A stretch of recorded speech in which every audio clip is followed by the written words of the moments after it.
आज हमारा कक्षा का विषय है संन्यास मार्ग सरल है या कठिन। संन्यास अर्थात हम केवल क्या समझते हैं, सन्यासी बनना। तो उसको हम अलग ढंग से भी समझ सकते हैं कि सन्यासी बनना अर्थात उसका जो मूल में देखेंगे तो त्याग। जितना हम त्याग करते हैं उतना हम सन्यास की ओर बढ़ते रहते हैं, बढ़ते जाते हैं। अथवा यदि हमारे जीवन में त्याग है तो हम सन्यासी की योग्यता की ओर बढ़ रहे हैं। सन्यास का और दूसरा एक क्या है पहचान, वैराग्य। त्याग कहिए, वैराग्य कहिए। वैराग्य के विषय में योग दर्शन में कहा गया ज्ञानस्य एव पराकाष्ठा वैराग्यम। ज्ञानस्य पराकाष्ठा अर्थात ज्ञान की सबसे उच्चतम स्थिति। तो हम जितना जितना ज्ञानवान होते जाएंगे उतना हमारे जीवन में त्याग आता है, वैराग्य आता है। त्याग, वैराग्य, ज्ञान का संबंध किसके साथ है? धर्म के साथ है और सुख के साथ है। जितना हम ज्ञान से युक्त होते हैं, ज्ञान बढ़ता रहता है, उतना हमारे जीवन में धर्म आचरण आता है, त्याग आचरण आता है, वैराग्य आता है। तब जाके हम सुखी हो पाएंगे। आज हम देखेंगे जितने जितने मात्रा में हमारे जीवन में वैराग्य है और त्याग है, हमारे जीवन में ज्ञान अधिक मात्रा में है, उतना हम सुखी हैं। और जहाँ जहाँ हमारे जीवन में हम देखते हैं त्याग कमी है, वैराग्य कम है, वहाँ पर अधर्म आचरण करते हैं और दुख उठाते हैं। सरल और कठिन, ये तो हो गया सन्यास के विषय में। सरल और कठिन जो कहते हैं वो किसके आधार पर करेंगे? कोई भी काम एक व्यक्ति के लिए सरल होता है, दूसरे व्यक्ति के लिए कठिन हो जाता है। भोजन पकाना जिसको नहीं आता है उसके लिए कठिन है, और जिसको आता है उसके लिए सरल है, आराम से बना देते हैं रोज जो जो करते हैं। तो ऐसे ही हमको जो जो काम में कठिनाई लगता है उस काम को यदि बढ़ चढ़ करके हम बार बार करने लग जाएंगे तो वही सरल हो जाता है। जैसे एकांत में रहना, मौन रहना, ये बहुत सारे लोगों के लिए कठिन हो सकता है अथवा आश्चर्य लगता है, नहीं रह सकते हैं। मोबाइल छोड़ के रहना बहुत कठिन लगता है, आश्चर्य जैसे लगता है कि मोबाइल छोड़ के कैसे रह जाते हैं, एकांत में कैसे रह जाते हैं। तो इसी चीज़ को एक व्यक्ति जब अभ्यास करने लग जाता है तो उसको सरल बना देता है वो। तो हमें ये समझना है कि यदि हमको सुख चाहिए, स्थायी सुख चाहिए, तो हमको किस उपाय से प्राप्त करना है। और उस उपाय हम जब देखते हैं, शास्त्रों को देखते हैं, संसार में देखते हैं, तो अधिक से अधिक जितना हमारे जीवन में त्याग होता है, वैराग्य होता है, ज्ञान पूर्वक हम करते हैं, उतनी मात्रा में हमारे सुख की मात्रा बढ़ती रहती है, सुख बढ़ता रहता है हमारे जीवन में। आज हम देखेंगे पुरुषों की तुलना में माताओं को यदि तुलना करेंगे तो अधिक सुख की जो मात्रा देखेंगे। ऐसे तो कह देते हैं कि पुरुष जो है उनके पास स्वतंत्रता है, कहीं भी जा सकते हैं, कुछ भी कर सकते हैं, उस दृष्टि से हम सुखी मानते हैं। लेकिन वास्तविकता के हिसाब से यदि हम देखेंगे कुल मिला के आंतरिक जो स्थितियां आदि, तो मुझको लगता है माताओं के अंदर सुखी, खुश अधिक होंगे। क्यों? क्योंकि उनके जीवन में त्याग अधिक दिखता है। उन लोग पुरुष तुलना में क्या है, बाहर देखिए भ्रमण कर लेते हैं, सब कर लेते हैं, लेकिन उनके जितनी स्वतंत्रता है, उनके जीवन में स्वतंत्रता है पुरुषों के, लेकिन स्वतंत्रता का प्रयोग यदि हम ठीक जगह पर नहीं करते हैं वही फिर दुखदायी बन जाता है। तो वो स्वतंत्रता ज्ञान ना होने के कारण वो बाहर भ्रमण करना, अलग अलग क्रियाओं को करते करते क्या दुख को सामना कर लेते हैं, दुर्व्यसनों को, दुर्गुणों को ले आते हैं, और इस कारण से वो दुखी लगते हैं। और उस दूसरे में माताओं बहनें घर में रहते हैं, चाहे जितना भी हो, त्यागपूर्ण, मतलब आंतरिक स्थिति को जब देखेंगे, सुख की प्रेरणा क्या है? त्याग है। तो जहाँ जहाँ जितना जितना हम त्याग करते जाते हैं उतना हमारे जीवन में सुख आता है। ऐसे ही यदि इस त्याग की भावना को हम बढ़ाते रहेंगे, ज्ञान की स्थिति को बढ़ाते रहते हैं, वैराग्य की स्थिति को हम बढ़ाते रहेंगे आगे से आगे, उतना हमारे जीवन में सुख आएगा और स्थायी सुख आएगा, और जल्दी जल्दी हम उसको स्वीकार कर पाएंगे और पकड़ के रख पाएंगे। सुख हमको नहीं मिलता ऐसा नहीं है, मिलता है, लेकिन उसको हम स्थायी नहीं बना पाते हैं। जीवन में जो व्यक्ति शांत रहता है वही व्यक्ति शक्तिमान बनता है। शांत अर्थात शक्तिमान, अशांत अर्थात निर्बल। और इसी को ही दूसरे शब्द में कहा जाता है, जिसको शांत रहना आ गया वो संत बन गया। एक तरफ बहुत सारे पढ़ लिए, सीख लिए, बड़े बड़े प्रतिष्ठा प्राप्त कर लिए, धन प्राप्त कर लिए, बल प्राप्त कर लिए, लेकिन शांति नहीं है। और दूसरे तरफ व्यक्ति सेवा करता है, परोपकार करता है, जितना भी आता है वहाँ पर लोगों के हित में लगा हुआ है और शांत रहता है। तो कौन सा पक्ष अच्छा है? आज भौतिक जमाना का हम जब देखते हैं जगत को, तो लोगों के पास पैसा बहुत आ गया, गाड़ी आ गया, बंगला आ गया, सब कुछ हो गया। लेकिन जो प्राचीन काल में हमारे पीछे 20 साल पहले जाके देखेंगे, जो शांति रही, घर में माता जी भोजन पकाती थी, खाते थे, सब लोग मिलजुल के खाते थे, सब लोग मिल के रहते थे। आज वो स्थिति कहाँ है? बहुत गिने चुने मिलेंगे हमको। तो हमको पहला प्रयास क्या करना चाहिए कि हमको शांत रहना है। और ये शांति को बनाए रखने के लिए क्या करना पड़ेगा? इसके लिए मुख्य एक है कि अभ्यास, वैराग्य का अभ्यास करना पड़ेगा, त्याग को अभ्यास करना पड़ेगा। और दूसरा, जब भी हम शांत बैठते हैं तो शांति के उपाय को देखते हुए उन उपायों जो हमको पता लगा कि रोज जप करना, ध्यान करना, मौन रहना, सत्संग करना, स्वाध्याय करना, पुरुषार्थी स्वभाव बनाना, ये सब क्या हमको उपाय पता लग गया। ये उपाय को क्या एकाएक हो जाएगा? क्या एकाएक नहीं होता है। रोज हम कैसे बढ़ाएं उसके लिए सोचना पड़ता है। जब हम सोचने लग जाते हैं फिर धीरे धीरे एक एक को पकड़ लेते हैं कि मैं जप कर रहा हूं तो जप की मात्रा को रोज बढ़ा रहा हूं, क्या प्राणायाम कर रहा हूं तो प्राणायाम की मात्रा को बढ़ाना है, व्यायाम कर रहा हूं तो व्यायाम की मात्रा को बढ़ाना है, मौन रहता हूं तो मौन की मात्रा को बढ़ानी है। और त्याग अर्थात जो भी हमारे पास वस्तुएं हैं उन वस्तुओं में कितना हमारा अटैचमेंट है, उस अटैचमेंट को देखना पड़ेगा। और छून जाने पर क्या सुखी हो जाऊंगा क्या, ये मन में हर समय निरीक्षण करना पड़ेगा। देखिए, हमारा जीवन हमारे हाथ में है। बाह्य लोग कोई कुछ कहता रहे, कुछ भी करता रहे, निंदा करे, चुगली करे, प्रशंसा करे, फूलमाला पहलाए, कुछ भी करते रहे, उसके आधार पर हमको स्थायी सुख नहीं मिल गया। वो थोड़े काल के लिए अस्थायी रूप में कर लेंगे, लोग प्रशंसा कर लेंगे, निंदा कर लेंगे, अपमानित कर लेंगे, लेकिन हमको सुख रहना है तो अपने हाथ में कमांड रखनी पड़ेगी। और अपने हाथ में कमांड रखना है तो हर समय परीक्षण बुद्धि रखनी पड़ेगी कि अच्छे से अच्छे सुख की स्थिति में मेरी मानसिक स्थिति क्या होती है, अशांत होने पर क्या स्थिति है, जिससे बहू है, बेटा है, पोता है, कोई भी मित्र है, साथी है, शिष्य है, जब मुझको प्रशंसा करते हैं तो मेरी मनोस्थिति क्या हो रही है, जो अपमान कर रहे हैं तो उस समय हमारी मानसिक स्थिति क्या है, उस समय में ऐसा क्यों हुआ, इस समय ऐसे क्यों हुआ, ऐसा क्यों रह रहा हूं मैं।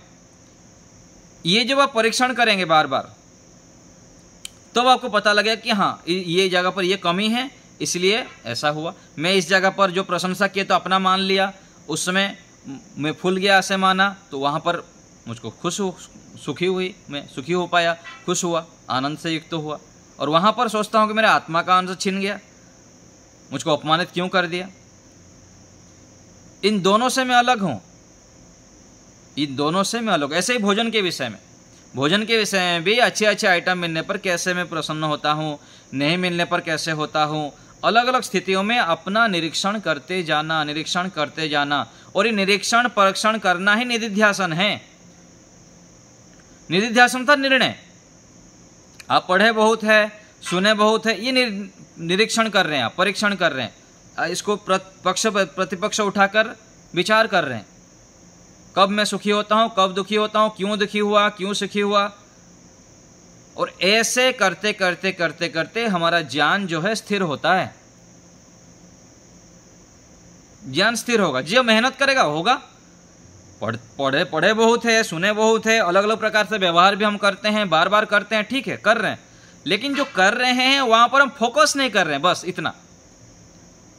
जिस चीज को ऊपर ध्यान केंद्रित करते हैं उससे हम लाभ ले लेते हैं। जब ध्यान केंद्रित नहीं करते हैं तो जैसे गाड़ी में हम जा रहे हैं, कहीं यात्रा कर रहे हैं, तो बहुत सारे दृश्य सामने आ रहा है, बहुत सारे लोग सामने आ रहे हैं, लेकिन कोई लंगड़ा आया, कोई घिसटते हुए चल रहा था, उसको हम देखे तो वो हमारा नज़र में आ गया, बाकी लोगों को कोई नज़र में नहीं आया। क्यों? क्योंकि उसके अंदर हम फोकस किए, ध्यान केंद्रित किए। ऐसे ही हमारे जीवन में जो भी घटनाएं घट रही है उस घटनाओं को हमको फोकस करना है। प्रिय व्यक्ति के साथ रहता हूं तो क्या स्थिति है, अप्रिय स्थिति व्यक्ति आ गया तो क्या स्थिति बनती है, ईश्वर के ध्यान में जो बैठता हूं तो क्यों मन भागता है, क्यों चंचल हो जाता है, क्यों इधर उधर का विचार आता है। कोई प्रिय व्यक्ति बैठ जाए पास में तो क्यों मन विचलित तो होता नहीं है उस समय, घंटों तक पता ही नहीं लगता। ऐसे ही कोई हम सीरियल देख रहे हैं, कोई अच्छी चीज़ें हम देखते हैं जब मोबाइल आदि में, तो भी पता ही नहीं लगता, बहुत समय चला जाता है। लेकिन ध्यान के समय जब बैठते हैं तो उस समय मन विचलित होता है, इधर उधर चला जाता है। तो ये स्थिति को हमको निरीक्षण करना है, और ये जब निरीक्षण करेंगे, ध्यान देंगे कि ये ना हो कि क्या उपाय करना है।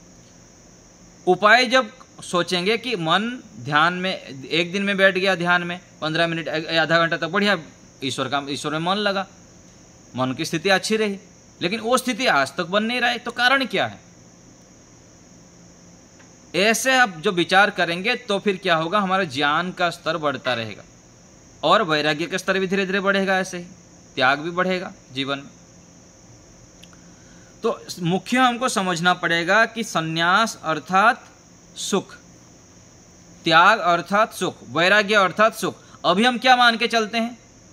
संन्यास का नाम से घबरा जाते हैं, त्याग की बात सुनते हैं, वैराग्य की बात सुनते हैं, कुछ छोड़ने की बात आती है तो डर लगता है ना, घर नहीं छोड़ सकता मैं, परिवार नहीं छोड़ सकता, संबंधी को नहीं छोड़ सकता,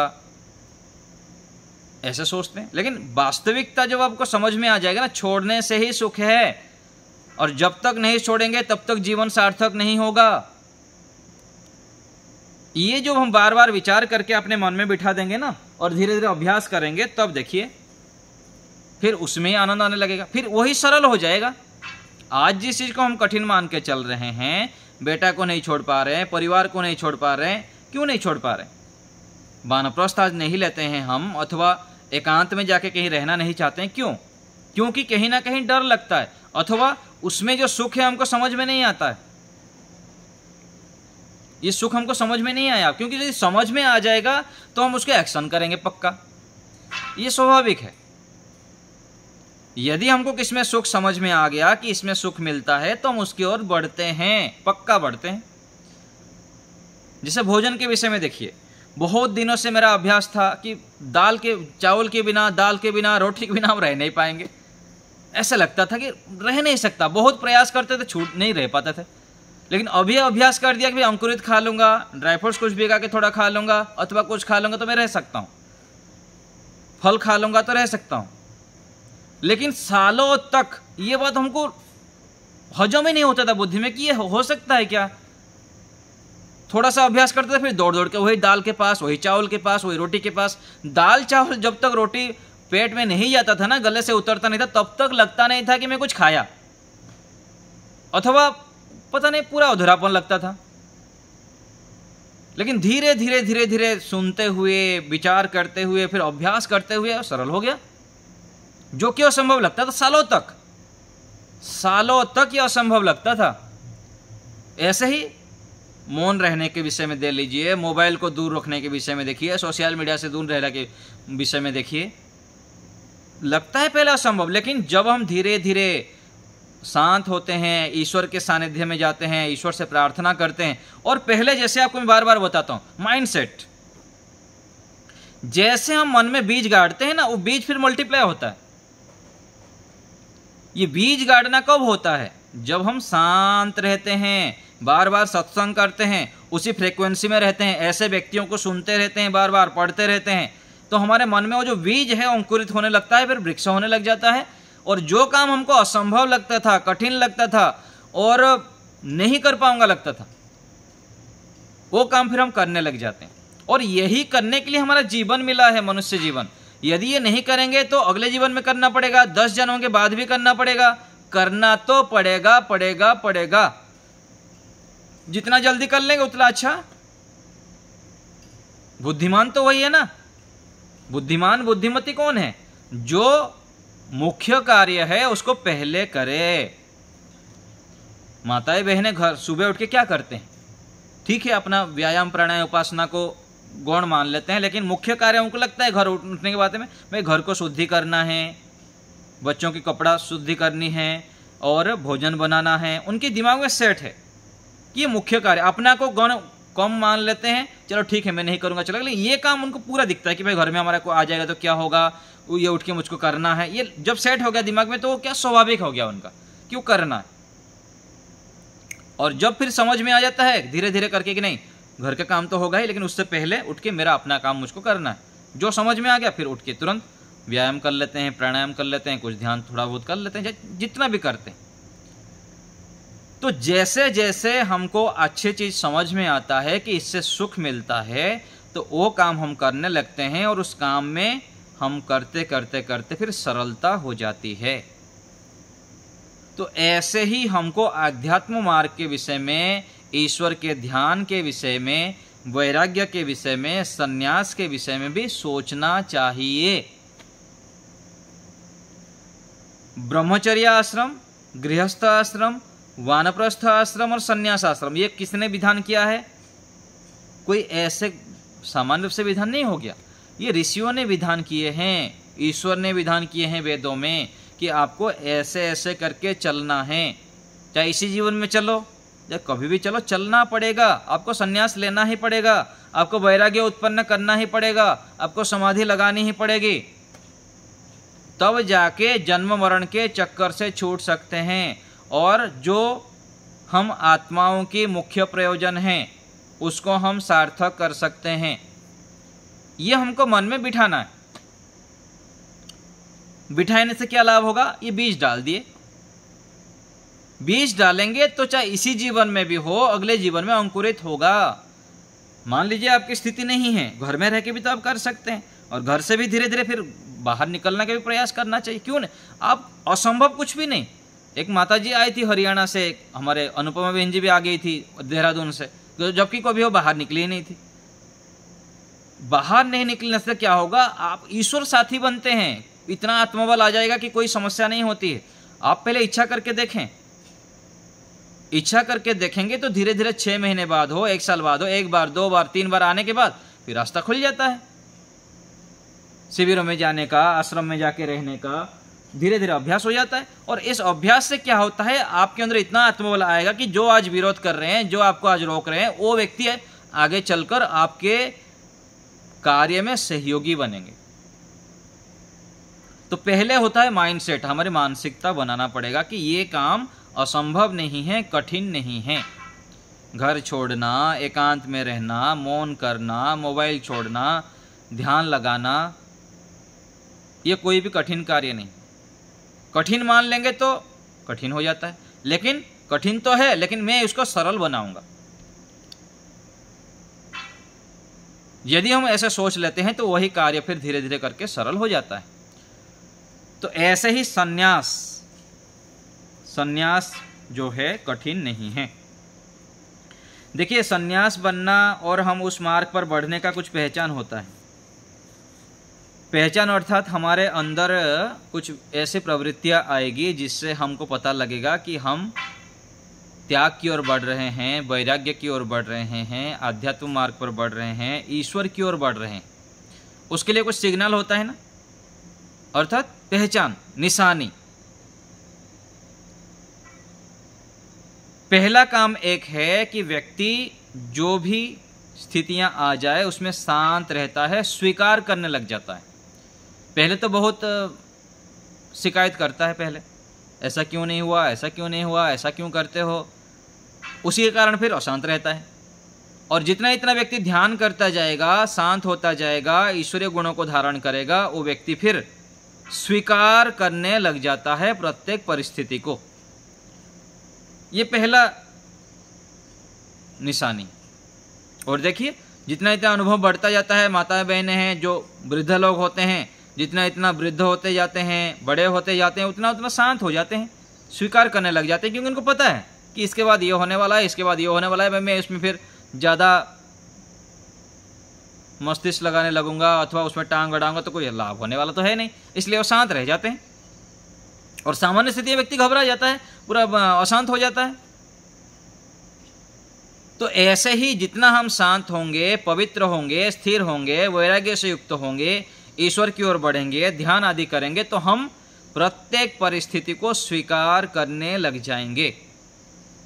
दुख भी आया तो शांत, और सुख भी आया तो भी स्वीकार, ठीक है कोई बात नहीं, क्योंकि उनको पता है जीवन में बहुत सारे सुख की स्थितियां आए, आके चला गया, थोड़ी देर बाद फिर वही दुख। गाड़ी आ गया, कार आ गया, गाड़ी नया घर बन गया, कुछ भी हो गया, थोड़ी दिन बाद देखते हैं कि वो बस चला गया, वो स्वीकार करने लग जाते। अधिक वो स्थिति नहीं बनती जो पहले पहले जो स्थितियां बनती थी।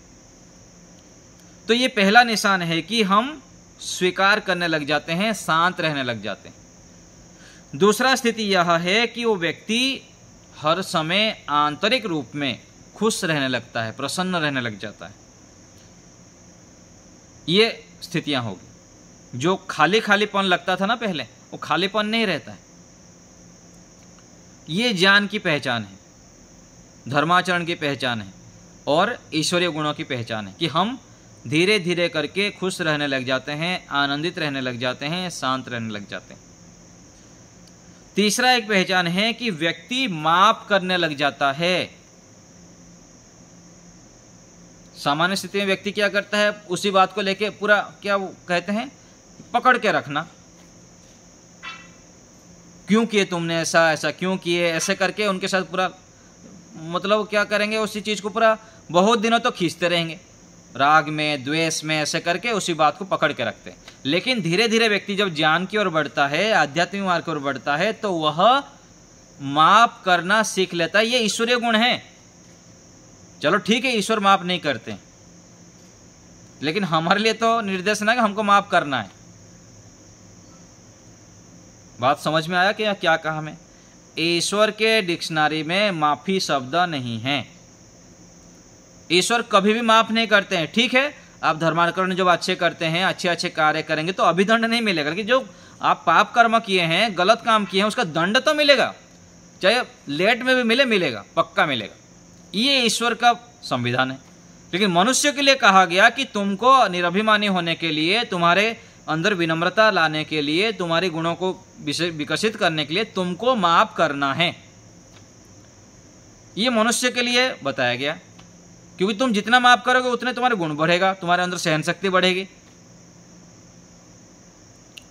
तो ईश्वरीय गुण हमारे अंदर आएगा, वैराग्य आएगा। तो तीसरा एक पहचान है कि हम माफ करना सीख लेंगे, माफ जल्दी से कर लेंगे। कोई गलती कर दिया, कोई कुछ बोल दिया तो कोई बात नहीं, कोई बात नहीं, ऐसे कह लेते हैं।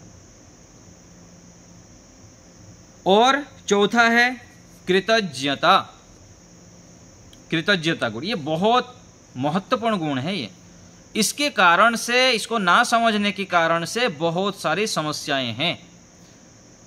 और ध्यान जो हम करते हैं, ईश्वर की स्तुति करते हैं, ये कृतज्ञता के कारण तो है।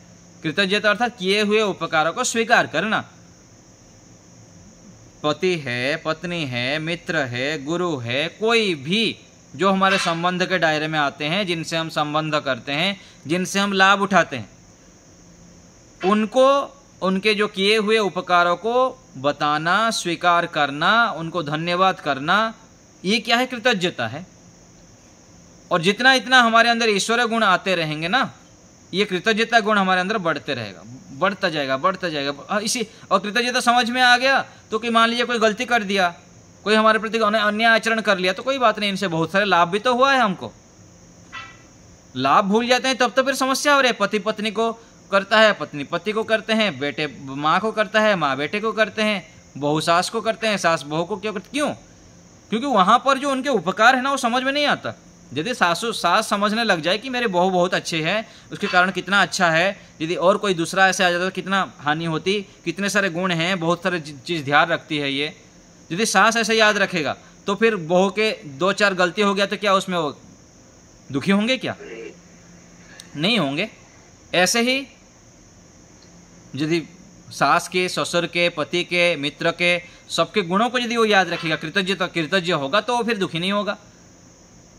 तो हमारे अंदर ये कृतज्ञता गुण फिर बढ़ता रहता है। जितना हम ईश्वर की ओर बढ़ेंगे, शांत होंगे, हमारे अंदर कृतज्ञता गुण आता है, और कृतज्ञता गुण को लिए हमको मेहनत करनी पड़ेगी। ये बहुत गजब एक विशेष गुण है कृतज्ञता। और यही चीज जितना हम समाज में करते हैं, व्यवहार में करते हैं, आगे चलकर ईश्वर के साथ भी हम करने लगते हैं। और इसी को कहा गया ईश्वर प्रणिधान। ईश्वर प्रणिधान और क्या है? जैसे माता पिता के उपकार को हम स्मरण रखते हैं, छोटे बालक माँ को ही हर समय याद रखता है। क्यों? क्योंकि माँ ही उसको सर्वोपरि लगता है। हमको अभी ईश्वर क्यों समझ में नहीं आता, ईश्वर को हम क्यों भूल जाते हैं? कारण क्या है? क्योंकि ईश्वर के उपकार हमको याद नहीं है, भूल जाते हैं हम। और यही ईश्वर प्रणिधान तब होता है जब हम ईश्वर के उपकारों का स्मरण रखते हैं बार बार, कि ईश्वर के बिना हमारा अस्तित्व ही नहीं है। जब यह समझ में आ जाता है कि ईश्वर के बिना मेरा अस्तित्व नहीं है, ईश्वर के कारण ही सब कुछ होता है, तब ईश्वर को हर समय हम याद रखते हैं। और इसी को कहा गया नास्तिकता। हम सोचते हैं कि मैं वेद को मानता हूं, मैं बहुत अच्छा हूं, मैं बहुत बढ़िया चलता हूं, लेकिन यदि सूक्ष्मता से निरीक्षण कहा गया कि हम जितना जितना ईश्वर को भूले रहते हैं, ईश्वर को विस्मृत करते हैं, उतना उतना क्या है, हम कृतज्ञ हैं, नास्तिक हैं। और विचार करके देखिए हम कितने नास्तिक हैं, कितने आस्तिक हैं। और यह हो गया कृतज्ञता। आगे एक गुण है प्रेम करना। प्रेम करना अर्थात स्वयं से प्रेम करना। अधिकांश आज की जो प्रवृत्ति है, आज हम जब देखेंगे निरीक्षण करके, कि व्यक्ति स्वयं से प्रेम नहीं करता है। अपने नज़र में हम बहुत गिरे हुए हैं। वो सोचता है मैं तो ऐसा नहीं करता हूँ, ऐसा नहीं करता हूँ, मेरे अंदर ये नहीं है, वो नहीं है, मैं तो आलस्य करता हूँ, ऐसा हूँ, वैसा हूँ। ऐसे करते करते अपने नज़र में ही हम गिरे हुए हैं। लेकिन ये क्या ठीक है? क्या ये ठीक नहीं है? यदि हम स्वयं को प्रेम नहीं करेंगे, स्वयं के नज़र में हम अच्छे नहीं बनेंगे, तो दुनिया के नज़र में कैसे अच्छे बनेंगे? फिर परमात्मा की ओर कैसे आगे बढ़ेंगे और अपने गुणों को कैसे निखारेंगे? तो ये जब हम ईश्वर की उपासना करते हैं, सत्संग करते हैं, आगे बढ़ते हैं, शुद्ध होते हैं, तो पता लगता है कि मैं स्वयं जो आत्मा हूँ, मैं शुद्ध हूँ, पवित्र हूँ, शांत हूँ, लेकिन नैमित्तिक कुछ कारणों से ये मेरे अंदर ऐसे ऐसे प्रवृत्तियाँ आ गई है। और उसको फिर दूर करने के लिए प्रयत्नशील होता है और रोज प्रयत्न करता है। और प्रयत्न करना ही मेरा ये है, जो नैमित्तिक रूप से मेरे अंदर दुर्गुण आया है उसको दूर करना ही मेरा काम है। लेकिन मैं अपने आप में बहुत अच्छी हूँ, मैं बहुत अच्छा हूँ। तो ये जो आपको बताया 5, इसको हमको देखना है कि हमारे अंदर कितना बढ़ रहा है, घट रहा है, कितना कितना मैं इनमें सफल हो रहा हूँ। पहला क्या था कि प्रत्येक स्थिति को स्वीकार करना। दूसरा क्या था, खुश रहने की प्रवृत्ति मेरे अंदर बढ़ रही है कि नहीं बढ़ रही है प्रवृत्ति। और माफ़ करना मैं कर पाता हूँ कि नहीं कर पाता हूँ, कि पकड़ के रखता हूँ बातों को। और चौथा है कृतज्ञता। और 5वां है स्वयं से प्रेम करना। और एक बात है कि व्यक्ति जब आध्यात्मिक शिखर पर चढ़ता है, उसको क्या क्या अच्छा लगता है, क्या उसके जीवन में दिखाई देता है। कुछ और गुण बता रहा हूं आपको साथ में। पहला है उसको मौन रहना अच्छा लगता है। पहला क्या है, मौन रहना अच्छा लगेगा। और दूसरे तरफ देखिए, यदि हमारे अंदर आध्यात्मिकता अधिक नहीं है, हमारे चित्त स्थिर नहीं है, तो हम मौन रहना अच्छा नहीं मानेंगे। यदि हमको मौन रहने में, एकांत में रहने में, शांत रहने में अच्छा लगता है, तो हम उन्नति की ओर बढ़ रहे हैं, निरंतर प्रगति कर रहे हैं। और दूसरा एक है सकारात्मक, रजोगुण, तमोगुण और सत्वगुण। धीरे धीरे हम पढ़ते रहेंगे, सुनते रहते हैं शास्त्रों को, और आगे बढ़ते रहते तो पता लग जाता है मैं कितने समय सत्वगुण से युक्त रहता हूँ, कितना रजोगुण से युक्त रहता हूँ, कितना तमोगुण से युक्त रहता हूँ, पता लगता है। ये पता लगना भी बहुत बड़ी उपलब्धि है। पहले तो पता ही नहीं चलता मैं कब रजोगुण से युक्त हो जाता हूँ, कब तमोगुण से युक्त हो जाता हूँ, कब सत्वगुण से युक्त हो जाता हूँ, ये पता भी नहीं लगता पहले तो। और जब पता लगने लगेगा ना, फिर व्यक्ति देखिए कितना जागरूक हो जाता है। वो फिर सोचता है मैं कब रजोगुण से युक्त कब क्यों हुआ। रजोगुण अर्थात बुद्धि काम न करना, जड़ता आ जाना, आलस्यपन रहना। रजोगुण अर्थात चंचलता, अधिक बोलते रहना, अनावश्यक बोलते रहना, इधर घूमने की, उधर फिरने की, इधर उधर दौड़ भाग करते रहना, हर समय गतिशील। और सत्वगुण अर्थात शांत, हर समय सकारात्मक से युक्त रहना, बढ़िया बढ़िया विचार आना, सत्संग में रुचि होना, अच्छे अच्छे कार्य में रुचि होना, मेहनत में रुचि होना, ये सत्वगुण से युक्त है। तो हमको सत्वगुण को बढ़ाना है। और सत्वगुण ऐसे नहीं बढ़ जाएगा हम चाट पकौड़ी मसाला बढ़िया बढ़िया चटपटा खाते रहेंगे, कुछ आइटम पापड़ खाते रहेंगे, अचार खाते रहेंगे, इधर उधर का कुछ भी खा लेंगे, ऐसे सत्वगुण थोड़ी आ जाएगा। ऐसे नहीं आता है। उसके लिए तो बहुत मेहनत करनी पड़ेगी, आपको सत्वगुण युक्त खाना खाना पड़ेगा लगातार। ठीक है, आपका एक दिन में अभ्यास नहीं है, लेकिन धीरे धीरे करके करना तो पड़ेगा। आपको छोड़ना पड़ेगा, लाल मिर्च छोड़नी पड़ेगी, हरी मिर्च छोड़नी पड़ेगी, धीरे धीरे फिर जो काली मिर्च है, अदरक है, बहुत सारे मसाला है। मसाला खाने से ही जीवन चलेगा, ऐसे थोड़ी कोई नियम है। हम क्या मान के चलते हैं कि तड़का लगा, बढ़िया बढ़िया छोंक लगा, तब जाके भोजन जाएगा अंदर। नहीं तो भोजन नहीं जाएगा अंदर। खाते रहो ऐसे ही। यदि ऐसे आप खाते रहेंगे चटपटा तड़का लगा के बढ़िया बढ़िया, तो आपका मन कैसे आप विशेष शांत कर पाएंगे। ये हमको समझना पड़ेगा, चाहे आज समझे, चाहे 20 साल पर समझे, या जन्मों बाद समझे। यदि हमारा रसना के ऊपर नियंत्रण नहीं है, वासना के ऊपर नियंत्रण नहीं है, देखना, सुनना, विचारना, इनके ऊपर यदि हम नियंत्रण नहीं कर पा रहे हैं, इन सब में सत्वगुण को नहीं बढ़ा पा रहे हैं, तो कैसे हमारी मन एकाग्र होगा? कैसे हम ईश्वर में मन को स्थिर करेंगे? कैसे ईश्वरीय गुणों को धारण करेंगे? कैसे अपने कुसंस्कारों को नष्ट करेंगे? कैसे हम संन्यास की मार्ग पर बढ़ेंगे? कैसे वैराग्य को प्राप्त करेंगे? ये तो हमको समझना पड़ेगा। तो हमको सत्वगुण को बढ़ाना है, और ये पहचान है। पहला है मौन रहना हमको अच्छा लगता है, और हमारे अंदर ये सकारात्मकता बढ़ रहा है। सत्वगुण युक्त खाना खाते हैं, सत्वगुण युक्त देखना, सुनना, बोलना आदि सब हम कर रहे हैं, तो हमारी प्रगति हो रही। और उस प्रगति में भी अलग अलग पैमाना है। 5% हो रही है, 10% हो रही है, 20% हो रही है। ये आपको पता लगना चाहिए, पता भी लगना चाहिए, और पता लगने का प्रयास करेंगे तो होगा। धीरे धीरे आपको पता लगेगा। जितना आप सूक्ष्म बुद्धि, जैसे स्कूल, ये कैसे पता लगेगा पूछते हैं। जैसे विद्यार्थी है, स्कूल में पढ़ते हैं हम लोग, जो विद्यार्थी होते हैं उनको पता लगता है ना कि मैं इस बार परीक्षा में 90% लाऊंगा, 95% लाऊंगा, 98% लाऊंगा। जो टैलेंटेड विद्यार्थी होते हैं, बुद्धिमान विद्यार्थी होते हैं, उनको पता लग जाता है कि मैं ये लाऊंगा। क्यों? क्योंकि मैं इस प्रकार मेहनत किया हूँ। तो ऐसे ही मेरे अंदर सत्वगुण बढ़ रहा है, रजोगुण बढ़ रहा है, मैं शांत रह पाता हूँ, मैं मौन रह पाता हूँ, मुझ में सत्संग में रुचि होती है, एकांत में रुचि होती है, मुझको अच्छे भोजन करने में, सात्विक भोजन करने में रुचि हो रही है। तो ये आपको पता भी लगेगा धीरे धीरे करके।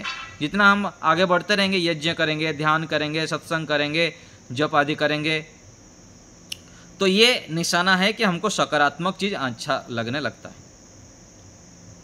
और हमको ईश्वर अधिक प्रिय लगने लगेगा। ईश्वर प्रणिधान हम अधिक से अधिक फिर कर पाएंगे।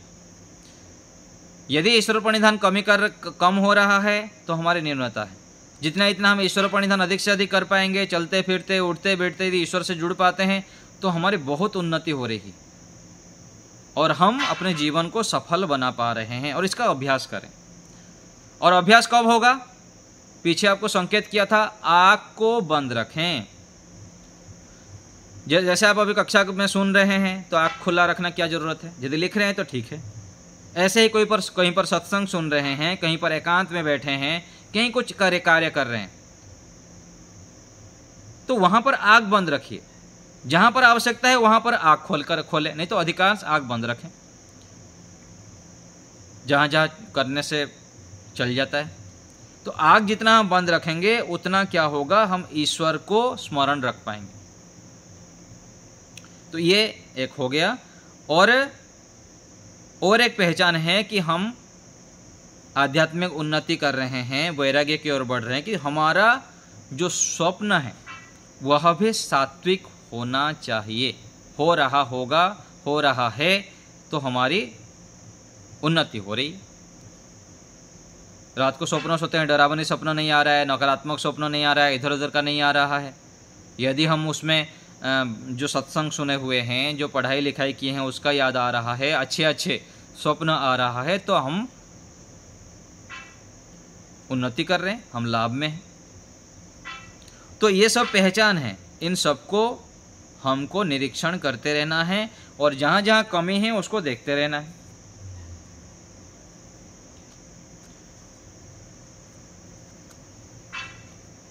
तो इस प्रकार हमको वैराग्य की ओर बढ़ना चाहिए, निरंतर ज्ञान को बढ़ाते रहना चाहिए। एक आता है ना, जहाँ सुमति वहाँ संपत्ति नाना, जहाँ कुमति वहाँ दुख विधाना।